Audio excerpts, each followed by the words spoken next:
In this video, I'm going to show you how to build assembly in QuickBooks Enterprise. Now, this is a two-step process where the first step is going to be setting up the inventory assembly and bill of materials. So let me show you how to do this. First, you want to go to either list, top left, and then item list over here. You can click on item down here and then new. And then from here, you want to select over here up top where it says service, click on the drop down and click on inventory assembly. You could do the same thing if you go to inventory up top and click on a new assembly item, and the same thing is going to open up. Okay, so whenever you do this, basically you have to give it a name. You're going to have to give it a bunch of different things over here. So I'm just going to put on item name / number. I'm going to name it sample over here, sample item, like this. You can put on the category, whatever you want to do over here.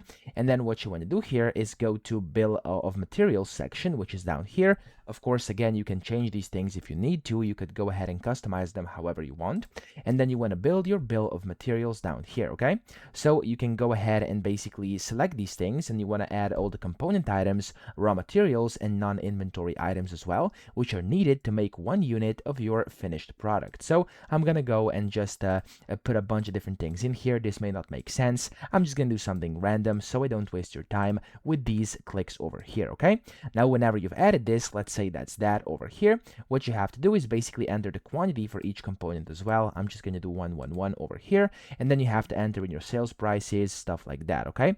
Now over here, you can also select the income account. You're going to have to do this as well. I'm going to do it like this, and then the sales price is going to be here as well. It's going to be, for example, I'm going to do 75 right now, and then whenever you've done this, whenever you've built this out, you can go and click on OK up top, and there we go. It's going to add your inventory assembly item in here, okay?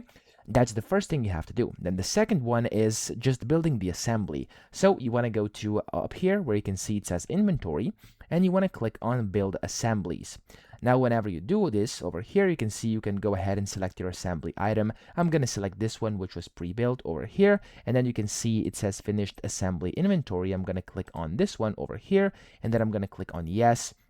And now in here, what you can do is basically enter in everything. So you can enter in serial numbers. You can go and put in quantities over here, the quantities needed, serial numbers, types, per item quantities, etc. And whenever you've finished all of this, you can go and click on build and close at the bottom. And there we go. Now, of course, right now I haven't entered in the quantities, so I have to do this right now. I would have to just click in here and enter these quantities in here for me to actually be able to do this, but you get the point. That's how you can essentially do this, okay? So I hope this video helped you out. If it did, please subscribe to the channel and help me out as well.